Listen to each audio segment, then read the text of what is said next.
Is welcome to exams with MS UP board परीक्षा 2021।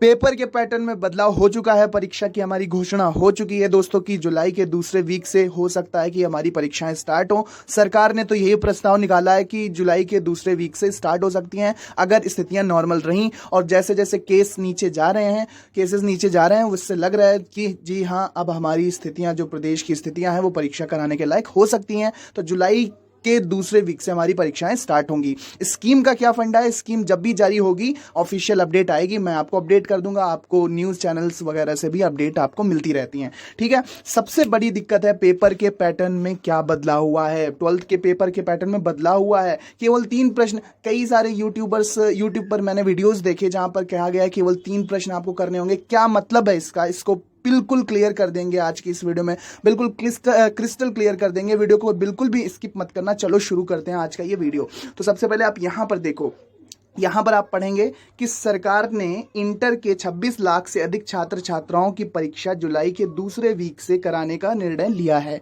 ठीक है। इसके लिए पैटर्न भी बदला जाएगा। पिछले साल पाठ्यक्रम 30% कम कर दिया गया था, ये तो जानते ही हैं कि अब हमारा जो सिलेबस है वो ओनली ऑन 70% है। बचे हुए 70% कोर्स की परीक्षा महज 1.5 घंटे में कराई जाएगी। अब ये 1.5 घंटे क्या है, टाइम को कम कर दिया गया है, टाइम को रिड्यूस कर दिया गया है, ठीक है। 1.5 घंटे में परीक्षा कराई जाएगी। ये एक चिंता का विषय है स्टूडेंट के लिए। भाई जब स्टूडेंट परीक्षा केंद्र तक जाएगा तो वो 1.5 घंटे में क्यों फिर परीक्षा कराई जा रही है। मेरे विचार में ये टाइम उतना ही रहना चाहिए था, 3 घंटे 15 मिनट। आपकी क्या राय है, आपकी क्या ओपिनियन है, कॉमेंट बॉक्स में जरूर बताना।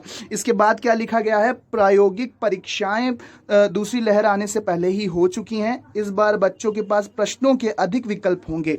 प्रश्नों के विकल्प आपके बढ़ जाएंगे कि प्रश्न तो ज्यादा दिए होंगे लेकिन उनमें से कितने प्रश्न आपको करने हैं, वहां पर प्रश्न तो कम करने होंगे लेकिन आपके पास विकल्प ज्यादा होंगे। एग्जाम्पल के तौर पे देखो, मान लीजिए किसी विषय के किसी क्वेश्चन पेपर में पहले 10 में से 5 प्रश्न हल करने होते थे आपको। ये उदाहरण है एक, कि किसी पेपर के 10 क्वेश्चन में से 5 प्रश्न हल करने होते थे। तो इस बार क्या होगा, इस साल 3 ही प्रश्न करने होंगे। तो 3 प्रश्न का ये फंडा है कि विकल्प आपको ज्यादा मिलेंगे और क्वेश्चन सॉल्व आपको कम करने पड़ेंगे, ठीक है। और कुछ नहीं, ऐसा नहीं होने वाला कि पूरे क्वेश्चन पेपर में केवल आपको 3 ही प्रश्न करने को दिए जाएं।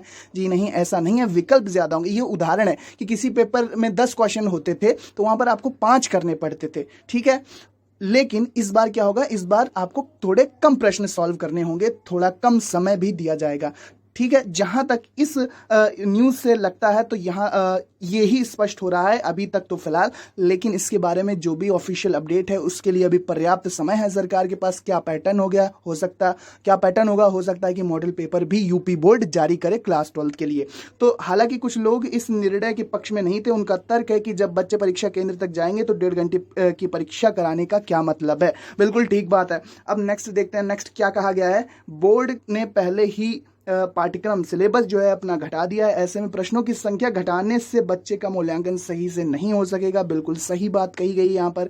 वैसे इंटरमीडिएट की परीक्षा का प्रारूप तय करने के लिए बोर्ड के पास अभी पर्याप्त समय है। जी हाँ, अभी आप बिल्कुल भी परेशान ना हो, घबराएं ना, तैयारी अपनी जारी रखें। जैसे आप पहले कर रहे थे तैयारी वैसे ही करते रहे, नॉर्मल पढ़ाई जैसे कि आप कर रहे थे बोर्ड परीक्षा की तैयारी के लिए।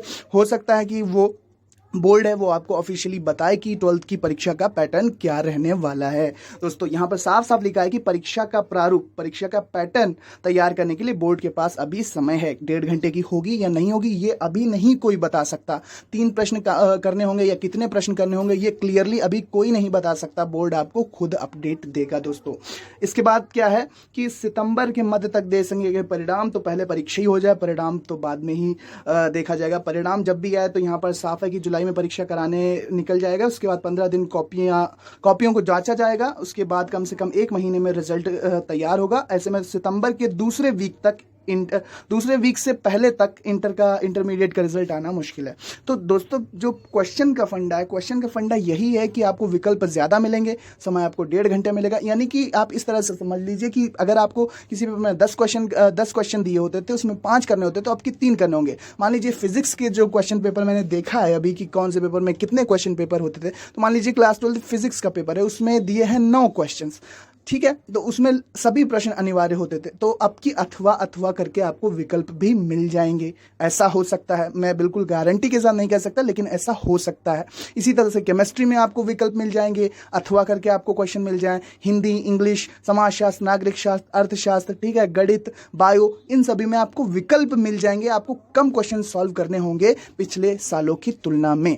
अब 1.5 घंटे वाला क्या होगा, 1.5 घंटे की होगी या 3:15 की होगी, वो तो ऑफिशियल अपडेट आने पर ही आपको पता चल पाएगा दोस्तों। तो ये था पूरा वीडियो, जितना क्लियर हो सकता था मैंने क्लियर कर दिया है दोस्तों। में शेयर कर देना और देखते रहिए exams with MS YouTube channel. Subscribe कर लीजिए इसी प्रकार की important updates, tricks, tutorials and यही सब बताते हैं, ठीक है। तो thanks for watching and listening me and good luck for future दोस्तों। Thank you and bye bye.